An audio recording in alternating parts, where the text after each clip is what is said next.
Hi everyone, hope you all are doing great. And today we will talk about Indian pharma sector. I will share some basics, and at the end of this video, I will also share a particular stock that I will be tracking for the next few weeks or months, considering the market situation. So let's start. And before we begin, I just want all of you to read this particular statement. It says that history shows that market corrections can be opportunities for long term investors. The key is staying focused on the long term and avoiding daily portfolio checks. Look for sectors staging a comeback. That's the crux of this particular statement, that look for sectors staging a comeback. Why? Because when a sector is booming for the first time, it's quite possible कि उसकी valuations बहुत ज़्यादा high हो, and promoters often overestimate, right? But on the other side, in contrast, sectors recovering from a downturn trend to have more realistic valuations and better capital allocation. और अभी current scenario में अगर बात करें, in the current situation, pharma is one such sector worth exploring for these reasons. ठीक है. For our Hindi viewers, simple सी एक बेसिक सी बात है कि हम उस टाइप के सेक्टर्स को टारगेट कर रहे हैं जो कि मोर मेच्योर्ड है, they are not booming for the first time, कि जहाँ पर वैल्यूएशंस हाई होते हैं या प्रमोटर्स वैल्यूएशंस ओवर एस्टिमेट कर लेते हैं. हम एक ऐसे सेक्टर की बात कर रहे हैं जो कि रिकवरिंग स्टेज में हो, या हमें ऐसे सेक्टर्स को देखना चाहिए जो कि रिकवरिंग स्टेज में हो, जो कि डाउन टर्न ट्रेंड में हो, और वो इस टाइप के सेक्टर में आपको बहुत ज़्यादा अच्छी रियलिस्टिक और बेटर वैल्यूएशन या बेटर कैपिटल एलोकेशन मिलेगा. ठीक है. और इस टाइप का एक सेक्टर अभी करंट सिनेरियो में जो है वो है फार्मा सेक्टर. अब हम ओवरऑल इंडियन फार्मा सेक्टर के आउटलुक की बात करते हैं तो वो काफ़ी न्यूट्रल है अभी. अब यहाँ पर कुछ रिसेंट जो इवेंट्स हुए हैं उनको हम कंसीडर करेंगे. One of those event is the US election. US election के बाद क्लियर हो गया कि Donald Trump will be the 47th president of the United states. और काफ़ी टाइम से एक बात चल रही थी, या काफ़ी टाइम से जो डोनाल्ड ट्रंप है उनकी पॉलिसी में ये चीज़ थी कि भाई हमको अपना जो ड्रग प्राइसेस हैं उनको रिड्यूस करना है. तो in the coming months we can see कि यूएस में एक ऐसी पॉलिसी बन सकती है जहाँ पर ड्रग प्राइसेस को रिड्यूस करने का प्लान होगा. अब ऐसा इसलिए भी है बिकॉज़ अगर आप जो हम इंडियन मैन्युफैक्चरर्स हैं, अगर आप देखोगे तो हमारे इंडियन मैन्युफैक्चरर्स जो हैं वो यूएस को पर्टिकुलरली जो ड्रग्स हैं वो ऑलमोस्ट थ्राइस हम 3 गुना प्राइस पे बेचते हैं कंपेयर टू अदर कंट्रीज़. तो ये एक फैक्टर हो सकता है जहाँ पर पॉलिसी बने और हमारे जो इंडियन मैन्युफैक्चरर्स हैं उनके मार्जिन्स अफेक्ट हों. ये क्वाइट पॉसिबल है. सेकंड चीज़ जो बड़ी इम्पॉर्टेंट होगी वो मैंने यहाँ पर लेटली हाईलाइट की हुई है, वो है एक टॉपिक के अराउंड विच इज़ एमएफएन. अब बहुत सारे लोगों को पता होगा, जिन्हें नहीं पता है, एमएफएन एक स्टेटस होता है ट्रेडिंग में. उसको बोलते हैं जिसे हम बोलते हैं मोस्ट फेवर्ड नेशन. अब आपको मैं एक एग्जांपल देके समझाना चाहूँगा, बहुत सिंपल सा, कि सपोज़ इंडिया एंड चाइना दोनों ही यूएस को एक्स वाई जी एपीआईज़ या कोई और फार्मा ड्रग्स सेल करती है, राइट. सो अगर दोनों ही कंट्रीज़ के पास एमएफएन स्टेटस है, मोस्ट फेवर्ड नेशन का स्टेटस है, तो दोनों के लिए जो टैरिफ होगा या जो टैक्सेस होते हैं वो टैक्सेस दोनों के लिए सेम होंगे. इस सिनारियो में हम ले सकते हैं कि दोनों ही 20% टैक्सेस पे करेंगे, राइट. ये दोनों के ऊपर टैरिफ जो अप्लाई होगा वो 20% होगा. बट क्योंकि ट्रंप का जो स्टांस है वो थोड़ा एंटी चाइना है, राइट, तो इट्स क्वाइट पॉसिबल कि चाइना को वो एमएफएन स्टेटस से बाहर कर दें, and it will give them a free hand to impose more tariff on China. It could go up to 60%, जैसा कि अभी मार्केट में बात चल रही है. ऑन दी अदर हैंड, अगर इंडिया एमएफएन स्टेटस में रहता है तो India will enjoy 20% tariff. On the other side China will have to pay 60% tariff. तो चाइना के लिए कहीं ना कहीं मार्जिन अफेक्ट होंगे, बिजनेस करना डिफिकल्ट होगा. And this MFN status thing will be applicable to pretty much everything, not just pharma. जो भी हम बात करते हैं कि हम मैन्युफैक्चरिंग हब बनना चाहते हैं, राइट, और वो सारी चीज़ों के लिए, तो उस लिहाज से एक बहुत देखने वाला मूव होगा कि नियर फ्यूचर में कैसे यूएस की पॉलिसीज़ शेप अप होती है, और क्या चाइना को MFN स्टेटस से बाहर किया जाएगा, नहीं किया जाएगा। और इंडिया के लिए ऑब्वियसली बहुत बेनिफिट होगा कि अगर चाइना बाहर होता है और कुछ कंपनीज़ मैन्युफैक्चरिंग सेटअप अपना इंडिया में इस्टेब्लिश करती है, तो ऑब्वियसली इंडिया का ट्रेड बढ़ेगा, ओवरऑल ट्रेड कम्युनिटी में उसका जो पोजीशन है वो स्ट्रांग होगा। अब इसके आगे बढ़ते हैं हम, और हम बात करते हैं एक पर्टिकुलर स्टॉक की जिसको मैं ट्रैक करने वाला हूँ इन दी नियर फ्यूचर। वो है JB केमिकल्स एंड फार्मास्यूटिकल्स। मैं इस पर्टिकुलर कंपनी के बारे में बहुत ज़्यादा डिटेल मुझे नहीं पता थी, बट मैं कुछ स्टॉक्स ढूंढ रहा था फार्मा के, और मुझे ये कंपनी मिलती है। अब कंपनी की कुछ प्रोडक्ट्स और कुछ सर्विसेज हैं जो यहाँ पर हाईलाइटेड हैं। कंपनी का बेसिक समरी, बिजनेस समरी यहाँ पर हाईलाइटेड है, जो आप अच्छे से पॉज करके रीड कर सकते हैं। कंपनी स्पेशलाइज करती है gastroenterology, hypertension and dermatology related products में। They have a strong focused on different therapeutic categories like nephrology, respiratory, virology, diabetes, nicotine replacement therapy.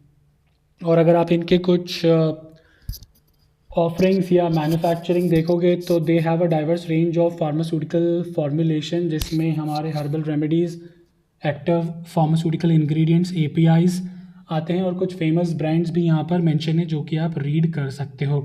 Company का काफ़ी डाइवर्स प्रेजेंस है अक्रॉस डिफरेंट कॉन्टिनेंट्स, और I would say different countries.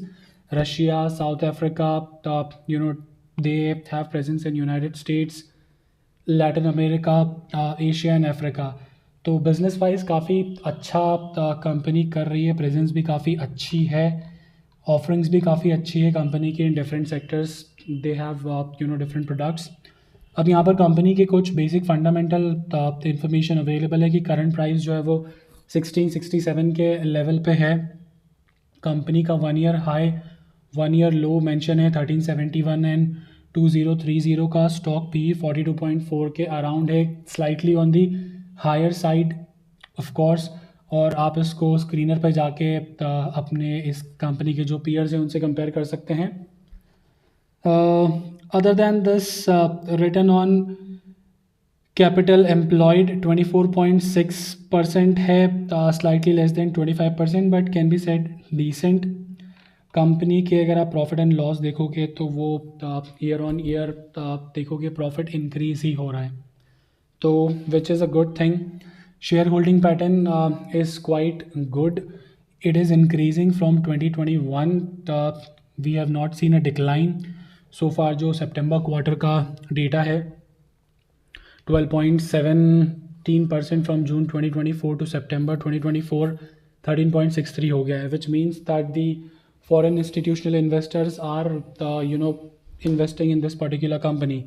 But contrary to that, recent last October, and we are almost halfway through November, तो यहाँ इन दो particular months का आप सभी को पता है कि FIIs ने बहुत ज़्यादा अमाउंट में सेलिंग की है, राइट।